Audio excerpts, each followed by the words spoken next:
Now, you were pretty stoic for all those years, but you had to use anesthesia for the surgery, right? Thank goodness. Yeah. And your recovery, was it really hard? It was. I mean, going into it, I knew it was going to be hard, but nobody tells you how hard it's going to be. And I think everybody here that's been through it or something similar to it, you physically, mentally think you're prepared, but when you're facing it and your body and your mind aren't connecting, and I remember looking at my toes thinking, come on, move. Come on, foot, move. And nothing was happening. It's hard.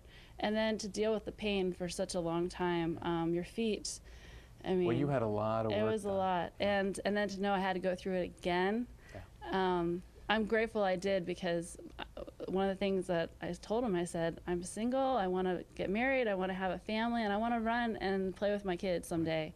So the fact that he said, you'll get through there, it's worth it. So. That's fantastic. And you were a pretty active young one yourself. Yeah, I was a gymnast, and I have a black belt in Taekwondo. I ran for many years and had a lot of ankle breaks, and found Dr. Buchanan through Dr. Bruno here in the McLean area, and he didn't feel like he could do anything for me, so he referred me to Dr. Buchanan and said, listen, I think you're going to need surgery, but the only person I trust is Dr. Matthew Buchanan and Dr. Neufeld. So I went to see Dr. Buchanan, and I had an MRI that was like my last exam, I guess, to show how bad my ankle was. And Dr. Buchanan, as soon as he saw the MRI, he's like, you need to have a sublateral ankle replacement surgery, right? Yeah. You got that down pretty well, yes, yeah. That's for sure, yeah. And then, and I said, and I had gotten to a point about 4 years ago where I couldn't walk anymore up the stairs. I had so much pain, and I could literally like feel I had arthritis starting in my left ankle, and could feel the bones actually rubbing against each other. So Dr. Buchanan and I just decided, let's do the surgery right away. And I went into it not really knowing how long it would take. But I had gotten to a point where I wasn't even walking very much anymore, and I was just very lazy sitting around because the pain was excruciating. And I had started to gain weight, and I just was very depressed because I was always very on the go and very athletic and always at the gym every day. So I had the surgery done, and I guess during the surgery he found out there was, I had more spurs, and he needed to clean up the ankle more.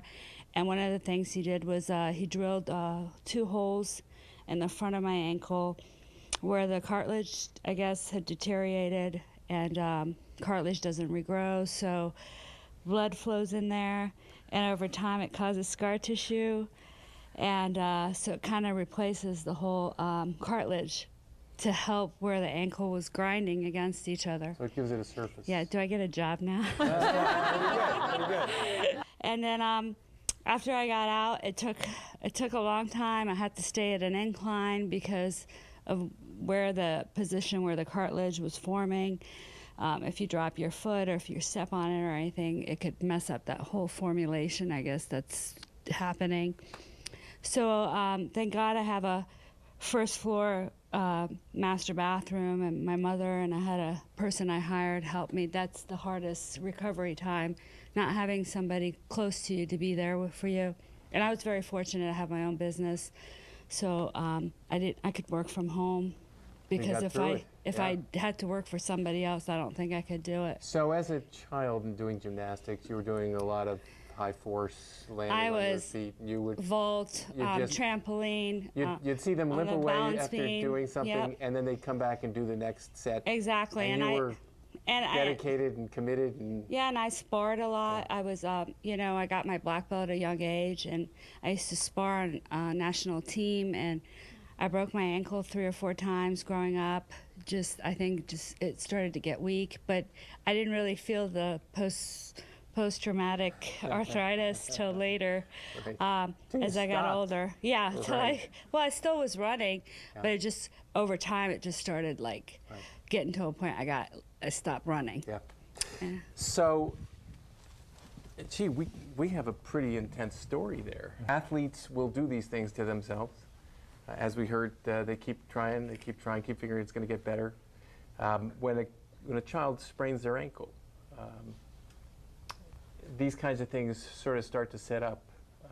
Tell us a little bit about what happens to the ankle in these traumatic situations. And she was talking about the surface and about the cartilage and things of that nature, just to help people understand what that means. So, anytime we have an ankle sprain, what we're talking about is essentially a tearing of the ligaments that connect the leg bones to the foot bones.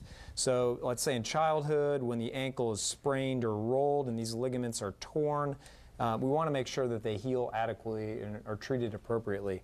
What can happen with athletes like Mina that are into martial arts and gymnastics is repetitive spraining of the ankle can end up with ligaments that are stretched and torn such that they no longer function properly. What we worry about is as that ankle is sprained, you can see just by this very position, we're starting to damage the cartilage that lines these joints. So that's what Mina was dealing with, is basically a series of ankle sprains bad enough that she had caused cartilage damage in the ankle. And as opposed to muscle and some other things that you can actually heal and regenerate, the cartilage just won't do that. Correct.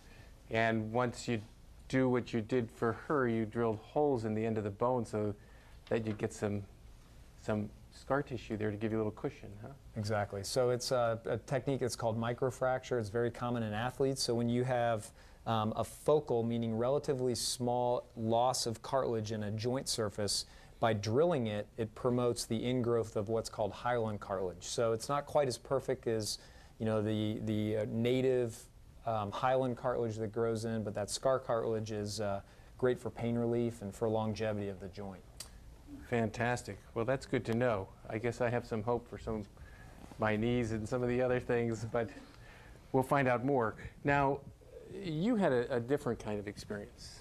I did. I had a very bad bunion. A bad bunion? A bad bunion. And when my friends and I would talk about our bunions and we would look at each other's bunions, mine was the very worst always. I won that contest every time.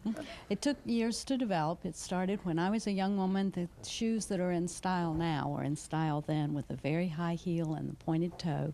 And it forces your foot into a very small space. And over years, my big toe turned toward my little toe at 45 degrees.